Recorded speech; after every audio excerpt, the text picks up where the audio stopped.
Next यहाँ पे अपन बात करेंगे कल जो अम्लीय प्रकृति लास्ट वीडियो में जो अम्लीय प्रकृति के बारे में देखा था, उस अम्लीय प्रकृति को काम में लेते हुए कौन कौन से प्रकार के रासायनिक अभिक्रियाएं हो सकती हैं फिनोल के अंदर, वो अपन देखेंगे। तो अपना चैप्टर चल रहा है 11th के अंदर चल रहा है फिनोल, और फिनोल के अपन देखेंगे अम्लीय प्रकृति की रासायनिक अभिक्रियाएं। फिनोल के अंदर अपन क्या देखेंगे? अम्लीय प्रकृति की रासायनिक अभिक्रियाएं। अम्लीय प्रकृति की रासायनिक अभिक्रियाएं, कौन कौन सी प्रकार की रासायनिक अभिक्रियाएं हैं वो अपन 1 बाय 1 देख के चलेंगे। तो फर्स्ट अपन यहाँ पे देखेंगे कि अगर धातु के साथ यह अभिक्रिया हो, धातु या फिर धातु हाइड्राइड से अभिक्रिया करवाने पर भी अपन फिनोल की अम्लीय प्रकृति देख सकते हैं। क्योंकि जैसे ही धातु या फिर धातु हाइड्राइड के साथ अभिक्रिया होगी तो यहाँ पे फिनोल का जो ऑक्सीजन पे हाइड्रोजन है वो निकलेगा। ये हाइड्रोजन निकलने के बाद H पॉजिटिव के रूप में निकलेगा और इस हाइड्रोजन की जगह क्या अटैच्ड होगा? धातु यहाँ पे जुड़ेगा। तो H पॉजिटिव का निकलना ही क्या बताता है? अम्लीय प्रकृति दर्शाता है फिनोल की। यहाँ पे सबसे पहले अम्लीय प्रकृति के लिए किसके साथ देखेंगे अभिक्रिया? धातु है, धातु हाइड्राइड, धातु और धातु हाइड्राइड से अभिक्रिया के बाद अपन करेंगे। धातु हाइड्राइड के साथ अभिक्रिया में जैसे ही धातु के साथ अभिक्रिया होगी H+ निकलेगा, फिनोल अम्लीय प्रकृति दिखाएगा और उस फिनोल की जगह, उस फिनोल के हाइड्रोजन की जगह क्या आ जाएगा? धातु यहाँ पे जुड़ जाएगा। तो अपन किसकी बात करें? 2 Na के साथ अपन लेके चलेंगे। 2 मॉलिक्यूल, 2 अणु किसके लेके चलेंगे? फिनोल के। 2 फिनोल के अणु की अभिक्रिया 2 सोडियम धातु के साथ होगी। जैसी अभिक्रिया होगी दोनों फिनोल से H निकलेगा। जैसे फिनोल से H निकलेगा 2 हाइड्रोजन निकले और 2 फिनोक्साइड आयन यहाँ पे बने। जैसे फिनोक्साइड आयन बनेंगे उस पे सोडियम की अभिक्रिया होगी। तो यहाँ पे क्या बन जाएगा? C6H5ONa। क्या बना? सोडियम फिनोक्साइड का निर्माण यहाँ पे होगा। जैसे ही सोडियम के साथ अभिक्रिया होगी सोडियम फिनोक्साइड बनेगा और साथ में H2 का अणु निकल जाएगा। ये थी अगर धातु के साथ अभिक्रिया हो। और अगर धातु हाइड्राइड उपस्थित हो तो अपने को सिर्फ एक ही अणु फिनोल का लेके चलना पड़ेगा। और एक ही अणु किसका लेके, एक बारी में अपन एक अणु से काम चला सकते, काम अपना चल सकता है, रिएक्शन हो सकती है। अगर एक अणु किसका लेके चले? फिनोल का, और एक अणु सोडियम हाइड्रोक्साइड का, सोडियम हाइड्राइड का अपन लेके चलेंगे। ठीक है, मेटल या फिर धातु हाइड्राइड का अपन लेके चलेंगे। जैसे यहाँ से OH बंध टूटेगा, इधर से NaH बंध टूटेगा। जैसे अभिक्रिया होगी C6H5ONa, सोडियम फिनोक्साइड और H2 का अणु निकल जाएगा। दोनों में ही या धातु के साथ अभिक्रिया हो या फिर धातु हाइड्राइड के साथ अभिक्रिया हो, हाइड्रोजन की जगह क्या जुड़ेगा? धातु जुड़ेगा। जैसे अपन ने धातु के रूप में सोडियम लिया है तो इस हाइड्रोजन की जगह क्या जुड़ जाएगा? यहाँ पे सोडियम, और इस वाले हाइड्रोजन की जगह क्या जुड़ जाएगा? सोडियम धातु अपना जुड़ जाएगा। तो धातु फिनोक्साइड का निर्माण यहाँ पे होगा। जैसे धातु की जगह सोडियम है तो सोडियम फिनोक्साइड का निर्माण होगा। जैसे धातु या फिर धातु हाइड्राइड के साथ अभिक्रिया करवाई जाएगी। फिर सेकंड अपने को देखनी है क्षार से अभिक्रिया। जैसे धातु और धातु हाइड्राइड के साथ ही ऐसे नेक्स्ट अपने को देखनी है क्षार से अभिक्रिया या फिर क्षार के साथ अभिक्रिया। क्षार में अपन लेके चलेंगे सोडियम हाइड्रोक्साइड NaOH। ठीक है, तो बी अपन देखेंगे क्षार से अभिक्रिया। जैसी अभिक्रिया देखी जाएगी यहाँ पे अपन देखेंगे, जैसे ही फिनोल की अभिक्रिया C6H5OH की अभिक्रिया NaOH के साथ करवाई जाएगी। जैसे ही फिनोल की अभिक्रिया NaOH के साथ करवाई जाएगी, सेम वही सोडियम फिनोक्साइड, यहाँ से H निकलेगा, इधर से Na और OH का बंध टूटेगा। सेम फिनोक्साइड, सोडियम फिनोक्साइड का निर्माण होगा और यहाँ पे H2 की बजाय H2O का अणु निकलेगा। हाइड्रोजन गैस की बजाय यहाँ पे जल का अणु निकलेगा और रिएक्शन अभिक्रिया कंप्लीट होगी। अगर धातु के साथ अभिक्रिया है, बना तो वही सोडियम फिनोक्साइड है, लेकिन यहाँ पे हाइड्रोजन गैस निकली है, और जैसे ही क्षार के साथ में सोडियम हाइड्रोक्साइड के साथ अभिक्रिया होगी, सेम सोडियम फिनोक्साइड बनेगा, लेकिन यहाँ पे क्या निकलेगा, जल का अणु एक्स्ट्रा उत्पाद के रूप में निकलेगा। जैसे दो प्रकार की अभिक्रिया धातु हाइड्राइड के साथ या फिर क्षार के साथ अभिक्रिया करवाएं, तो वो है कि फिनोल की अभिक्रिया क्षार के साथ करवाने पे सोडियम फिनोक्साइड प्राप्त होता है। जैसे धातु या फिर धातु हाइड्राइड के साथ करवाने पे सोडियम फिनोक्साइड बनता है, ऐसे ही क्षार के साथ अभिक्रिया करवाने पे भी सोडियम फिनोक्साइड का निर्माण यहाँ पे होता है। नेक्स्ट थर्ड प्रकार के अपन देखेंगे ग्रिग्नार अभिकर्मक के साथ अभिक्रिया। थर्ड कौन सा होगा, RnGX या फिर AR, या तो बेंजीन रिंग हो सकती है या फिर कोई भी अल्किल समूह, वहां पे या तो अल्किल समूह या फिर अरिल समूह हो सकता है, अराइल समूह हो सकता है ग्रिग्नार अभिकर्मक के अंदर। तो नेक्स्ट अपन देखेंगे ग्रिग्नार अभिकर्मक से अभिक्रिया। जैसे फिनोल की अभिक्रिया ग्रिग्नार अभिकर्मक से करवाई जाती है तो अपने को अल्केन की प्राप्ति होगी। क्या मिलेगा, उत्पाद के रूप में अपने को अल्केन मिलेगा। जैसे लास्ट दो रिएक्शन में सोडियम फिनोक्साइड मिला था, ऐसे ही मेजर उत्पाद के रूप में, अधिक उत्पाद के रूप में अपने को अल्केन की प्राप्ति होगी।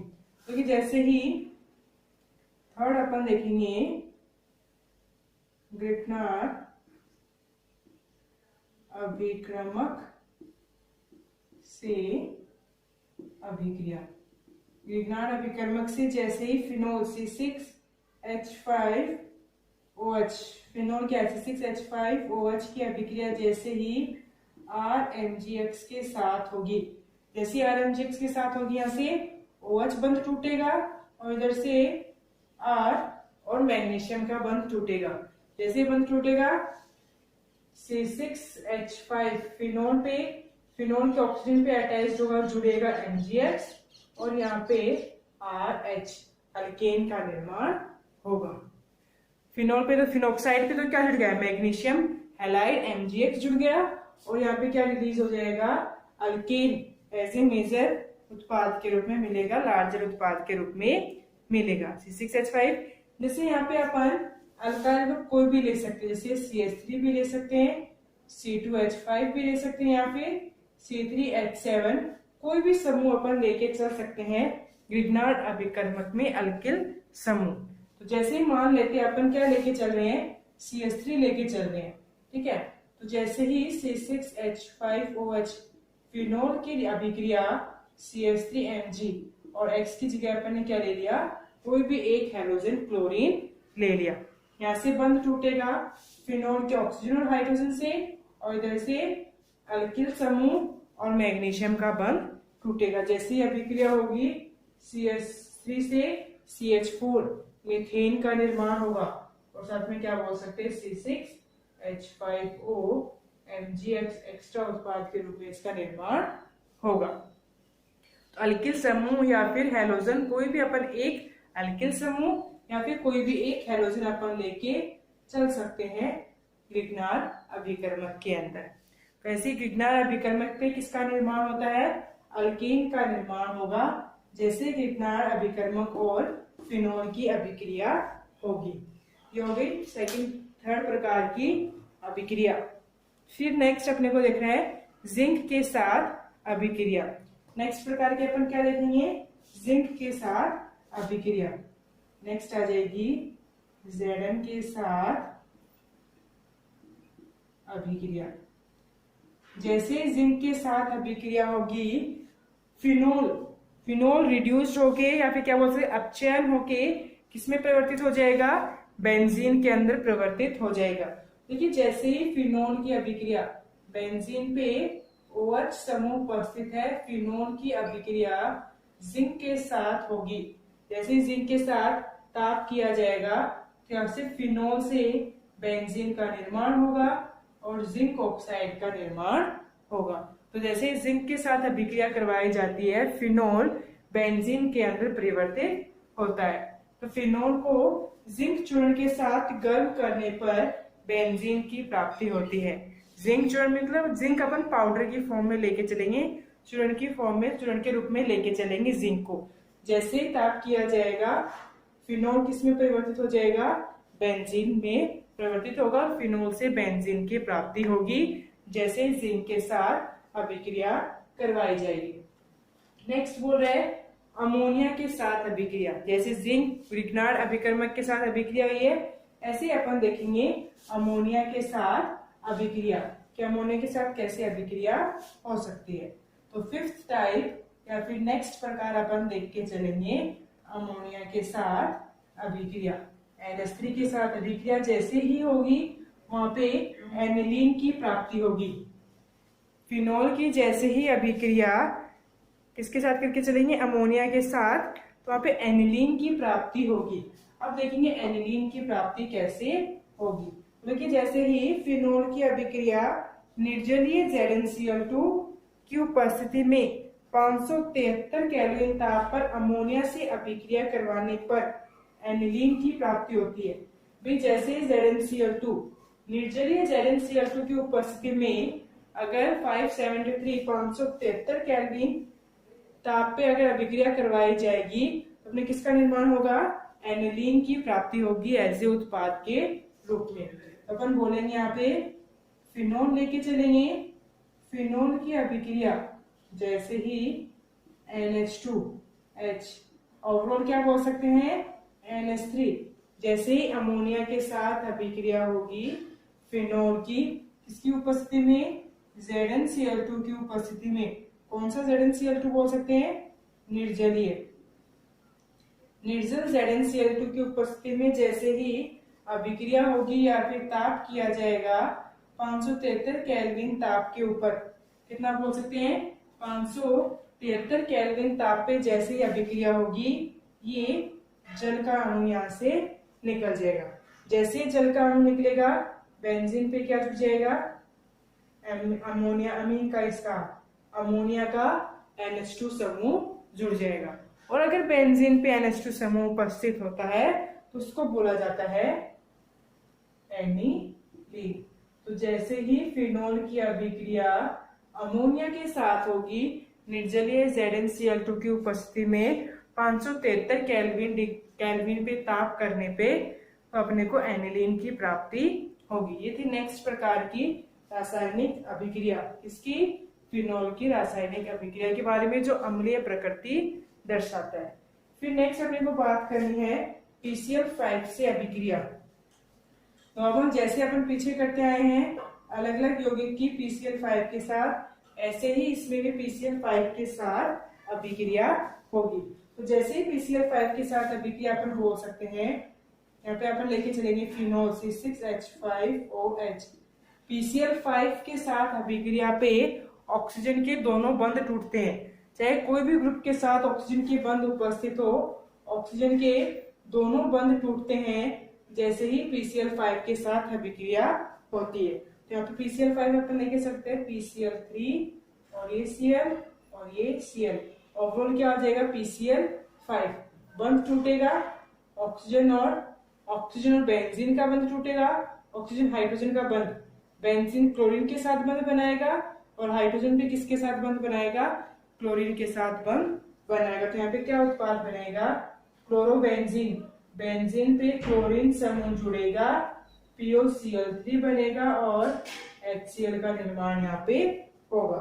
लेकिन जैसे ही PCl5 के साथ अभिक्रिया करवाई जा रही है तो क्या बनेगा, बेंजीन क्लोराइड क्लोरोबेंजीन बनेगा और बोल सकते हैं फॉस्फोरस ऑक्सीक्लोराइड, क्या बन सकता है, फॉस्फोरस ऑक्सीक्लोराइड का निर्माण भी यहाँ पे होगा।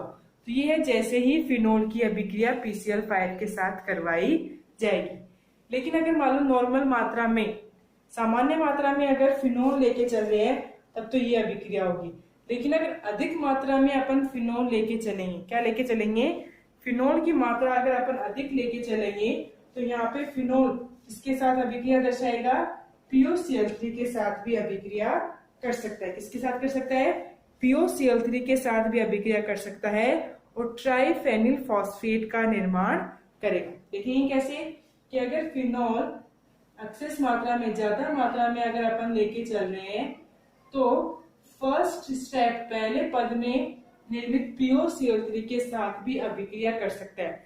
जरूरी नहीं है PCl5 के साथ ही करे, पहले पद में निर्मित POCl3 के साथ भी अभिक्रिया कर सकता है और क्या बना सकता है, ट्राइफेनिल फॉस्फेट का निर्माण भी कर सकता है। मतलब यहाँ पे कितने मोल अणु, 3 अणु अपने को फिनॉल के लेके चलने पड़ेंगे एक्सेस में ज्यादा मात्रा में। जैसे फिनॉल के साथ अभिक्रिया होगी, इधर से OH बंध टूटेगा और इधर से क्या जाएगा, Cl के अणु H के साथ जाएगा।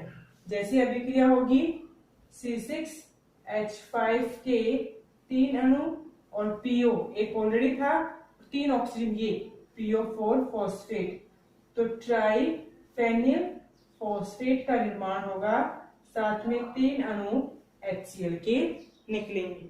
देखिए जैसे ही PCl5 के साथ अभिक्रिया होगी, 2 प्रकार से अभिक्रिया हो सकती है। अगर सामान्य मात्रा में फिनॉल लेके चल रहे हैं तो PCl5 के साथ अभिक्रिया कर क्लोरोबेंजीन का निर्माण होगा, क्लोरोबेंजीन बनेगा और साथ में फास्फोरस ऑक्सोक्लोरेट का निर्माण हो सकता है। लेकिन अगर फिनॉल अपन एक्स्ट्रा मात्रा में लेके चलेंगे, ज्यादा मात्रा में लेके चलेंगे, तो फिनॉल यहाँ पे पहले पद में निर्मित POCl3 के साथ अभिक्रिया कर उत्पाद का निर्माण कर सकता है, ट्राइफेनिल फॉस्फेट का निर्माण यहाँ पे कर सकता है। ये थी रिएक्शन विद PCl5। फिर नेक्स्ट है एथिलीकरण, मतलब कि ईथर का फॉर्मेशन भी, ईथर का निर्माण भी अपन यहाँ पे कर सकते हैं अभिक्रिया के दौरान। देखिए जैसे ही फिनॉल की अभिक्रिया NaOH के साथ करवाई जाएगी तो अपन वहां से ईथर का निर्माण कर सकते हैं और अभिक्रिया अपन बोल सकते हैं एथिलीकरण। ईथर का निर्माण कौन सी अभिक्रिया कहलाएगी, एथिलीकरण अभिक्रिया यहाँ पे कहलाएगी। तो नेक्स्ट अपन देखेंगे एथिलीकरण, जिसमें भी फिनॉल की अम्लीय प्रकृति ही दर्शाई जाएगी, क्योंकि यहाँ पे OH बंध टूटेगा और फिनॉल की अम्लीय प्रकृति दर्शाई जाएगी। तो जैसे एथिलीकरण अगर प्रक्रिया अपने को करनी है तो अपन सोडियम हाइड्रोक्साइड के साथ अभिक्रिया करके चलेंगे। तो फिर अपने को देखना है ईथर का निर्माण अपने को करना है अभिक्रिया के दौरान। जैसे अभिक्रिया करेंगे यहाँ पे अपन फिनॉल C6H5OH फिनॉल की अभिक्रिया सोडियम हाइड्रोक्साइड NaOH के साथ करके चलेंगे। जैसे NaOH के साथ अभिक्रिया होगी, सोडियम फिनॉक्साइड बनेगा, थर्ड प्रकार की क्षार के साथ अभिक्रिया देखी थी, सेम वही अभिक्रिया है। जैसे ही अभिक्रिया होगी सोडियम फिनॉक्साइड और जल का अणु यहाँ पे बनेगा। फर्स्ट पद तो ये होगा, पहला पद होगा फिनॉक्साइड, सोडियम फिनॉक्साइड का निर्माण यहाँ पे होगा। लेकिन जैसे ही सोडियम फिनॉक्साइड का निर्माण हुआ है उसको मिथाइल आयोडाइड के साथ अभिक्रिया करवाई जाएगी। इसके साथ मिथाइल आयोडाइड के साथ जैसे ही अभिक्रिया करवाई जाएगी, यहाँ से सोडियम आयोडाइड Na निकल जाएगा और C6H5O CH3 ईथर निर्माण हुआ। लेकिन इसमें ईथर में कौन सा अल्किल समूह है, एक तो अल्किल समूह और एक फेनिल समूह, तो इसको बोल सकते हैं फेनिल ईथर का निर्माण यहाँ पे होगा, फेनिल ईथर बोल सकते हैं, या फिर एनिसोल का निर्माण यहाँ पे होगा। फिनाइल उपस्थित, फेनिल ग्रुप उपस्थित है, फेनिल समूह उपस्थित, इसलिए इसको फेनिल ईथर भी बोल सकते हैं। और अगर इसका ओवरऑल पूरा नाम देखा जाएगा तो इसका फिक्स नाम होता है एनिसोल। तो जैसे ही इसकी फिनॉल की अभिक्रिया किसके साथ करवाएगी, सोडियम हाइड्रोक्साइड, सोडियम फिनॉक्साइड बनेगा। और जैसे ही सोडियम फिनॉक्साइड की अभिक्रिया इथाइल आयोडाइड के साथ करवाई गई है तो किसका निर्माण होगा, फिनॉक्सी या फिर फेनिल ईथर का निर्माण होगा, जिसको अपन ओवरऑल बोल सकते हैं एनिसोल का निर्माण होगा। एनिसोल मेजर उत्पाद के रूप में बनेगा और साथ में क्या निकल जाएगा, सोडियम आयोडाइड यहाँ से एक्स्ट्रा उत्पाद के रूप में निकल जाएगा। तो ये एथिलीकरण है, ईथर का निर्माण हुआ है फिनॉल से, इसलिए इसको बोला गया है एथिलीकरण। ठीक है, ऐसे अगर फिनॉल की अभिक्रिया डाईएज़ोमेथेन के साथ करवाई जाएगी, क्या बोल सकते हैं, जैसे डाईएज़ो एथेन के साथ या फिर डाईएजो मीथेन के साथ अभिक्रिया करवा सकते हैं। जैसे यहाँ पे सोडियम हाइड्रोक्साइड से ईथर का फॉर्मेशन किया है, ईथर का निर्माण किया है, ऐसे ही अगर फिनोल की अभिक्रिया डाईएजो मीथेन, ये हो गया मीथेन समूह, एक कार्बन उपस्थित और 2 नाइट्रोजन है, इसलिए डाईएजो मीथेन। तो जैसे फिनोल की अभिक्रिया डाईएजो मीथेन के साथ करवाई जाएगी या फिर ताप दिया जाएगा तो वहां पे अपन बोल सकते C6H5O CH3 और साथ में N2 यहाँ से रिलीज हो जाएगा। तो जैसे ही अभिक्रिया होगी यहाँ पे क्या बनेगा, ईथर, वही फेनिल ईथर का निर्माण यहाँ पे होगा जैसे ही डाईएजो मीथेन के साथ अभिक्रिया करवाई जाएगी फिनोल की। तो ये थी अभिक्रिया एथरीकरण जिसमें फिनोल की अम्लीय प्रकृति को दर्शाया गया था। नेक्स्ट अपन देखेंगे एस्टरीकरण, किसका निर्माण करेंगे, यहाँ पे एस्टर का निर्माण अपन करेंगे।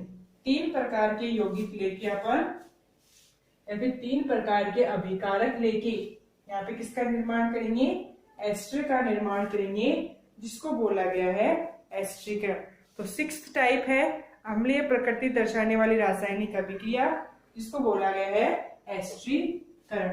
तो 6th अपन देखेंगे एस्टरीकरण। एस्टरीकरण के अपन देखेंगे कि कैसे कैसे 3 प्रकार के अभिकारक के साथ अभिक्रिया कर इसका निर्माण कर सकते हैं, एस्टर का निर्माण अपन कर सकते हैं। क्योंकि जैसे फिनोल की अभिक्रिया अपन अम्ल के साथ या फिर अम्ल की उपस्थिति में कार्बोक्सिलिक अम्ल के साथ करवाएंगे। सबसे पहले फिनोल की अभिक्रिया इसके साथ कार्बोक्सिलिक अम्ल, पहला अभिकारक क्या है, कार्बोक्सिलिक अम्ल। जैसे ही अभिक्रिया कार्बोक्सिलिक अम्ल की फिनोल के साथ होगी HOC6H5, अम्लीय प्रकृति दर्शानी है, फिनोल के ऑक्सीजन और हाइड्रोजन का बंध टूटेगा, हाइड्रोजन निकलेगा, अम्लीय प्रकृति दर्शाएगा। जैसे ही कार्बोक्सिलिक अम्ल की फिनोल के साथ अभिक्रिया करवाई जाती है अम्ल की उपस्थिति में, तो क्या होगा, यहाँ से एस्टर का निर्माण होगा, RCOO6H5। किसका निर्माण है, एस्टर का निर्माण यहाँ पे होगा। कौन से प्रकार का एस्टर, फेनिल एस्टर। एस्टर में 2 अल्किल समूह है, लेकिन उस अल्किल समूह में एक क्या प्रेजेंट है, फिनाइल समूह उपस्थित है, इसलिए कौन सा एस्टर बनेगा, यहाँ पे फेनिल एस्टर का निर्माण होगा। तो जैसे ही कार्बोक्सिलिक अम्ल की उपस्थिति में फिनोल के साथ अभिक्रिया होगी, एस्टर का निर्माण होगा। यहाँ पे अपन कोई भी अल्किल समूह लेके चल सकते हैं, CH3, C2H5, C3H7। अगर यहाँ पे अपन CH3 लेके चल रहे हैं तो यहाँ पे भी कौन सा अल्किल समूह आ जाएगा, CH3 समूह यहाँ पे आ सकता है। तो ऐसे अपन अलग अलग कार्बोक्सिलिक अम्ल लेके चल सकते हैं। तो हो गया पहले प्रकार का एस्टरीकरण कार्बोक्सिलिक अम्ल के द्वारा अम्ल की उपस्थिति में। फिर नेक्स्ट बोल रहा है कि अगर अनहाइड्राइड के साथ सेम अभिक्रिया किसके साथ करवानी है, कार्बोक्सिलिक अम्ल के बजाय अनहाइड्राइड अगर उपस्थित हो, अनहाइड्राइड अपन क्या बोलते हैं, R, अगर अनहाइड्राइड समूह उपस्थित है उसकी अभिक्रिया अगर फिनोल के साथ करवाई जाएगी सेम अम्ल की उपस्थिति में, किसके साथ करवानी है, फिनोल HOC6H5 सेम H2SO4 अम्ल की उपस्थिति में जैसे ही एनहाइड्राइड की अभिक्रिया फिनोल के साथ करवाई जाएगी तब भी अपने को क्या मिलेगा, एस्टर का निर्माण यहाँ पे होगा। कि यहाँ से बंध टूटेगा, ये वाला बंध यहाँ से टूटेगा, इधर से ऑक्सीजन हाइड्रोजन का बंध टूटेगा। जैसे अभिक्रिया होगी ये वाला समूह अनहाइड्राइड का RCO समूह RC+O और फिनोल का OC6H5 समूह, किसका निर्माण हुआ है, एस्टर का निर्माण यहाँ पे होगा। जैसे ही अनहाइड्राइड और फिनोल की अभिक्रिया होगी अम्ल की उपस्थिति में, तो अगर कार्बोक्सिलिक अम्ल लेके चल रहे हैं या फिर अनहाइड्राइड समूह अपन लेके चल रहे हैं, दोनों की अगर अभिक्रिया फिनोल के साथ होगी अम्ल की उपस्थिति में, किसका निर्माण होगा, मेन उत्पाद एस्टर का निर्माण यहाँ पे होगा, जिसको बोला गया एस्टरीकरण। या फिर अपन बोल सकते हैं नेक्स्ट होता है एसिल हैलाइड। अगर एसिल हैलाइड की अभिक्रिया, एक मिनट, यहाँ पे अपन क्या ले सकते हैं, आर की जगह कोई भी अल्किल समूह ले सकते हैं, जैसे CH3 समूह ले सकते हैं, C2H5 समूह ले सकते हैं, ऐसे यहाँ पे CH3 समूह भी ले सकते हैं और C2H5 समूह भी ले सकते हैं। तो जैसा हाइड्राइड के अंदर अल्किल समूह उपस्थित है, वही समूह किसके अंदर आ जाएगा, एस्टर के अंदर। जैसे ये वाला CH3 C2H5, अगर मान लेते ये वाला CH3 था, तो यहाँ पे कौन सा समूह उपस्थित होता, आर की जगह CH3 समूह यहाँ पे उपस्थित होता। तो ये थी एनहाइड्राइड के साथ अभिक्रिया। अब अगर सेम अभिक्रिया एसिल हैलाइड के साथ हो, एसिल हैलाइड कैसे बोल सकते हैं, जैसे RCOCl, हैलाइड में अपन मान लो क्लोरीन लेके चले, एसाइल ग्रुप है RCO, एसाइल ग्रुप के साथ अगर हैलोजन उपस्थित है तो एसिल हैलाइड उसको बोला जा सकता है। तो यहाँ पे बोल सकते हैं RC≡OX, जैसे ही अभिक्रिया करेगा HOC6H5 फिनोल के साथ, लेकिन ये अभिक्रिया अम्ल के बजाय किसकी उपस्थिति में होगी, क्षार की उपस्थिति में होगी, क्षार की उपस्थिति में।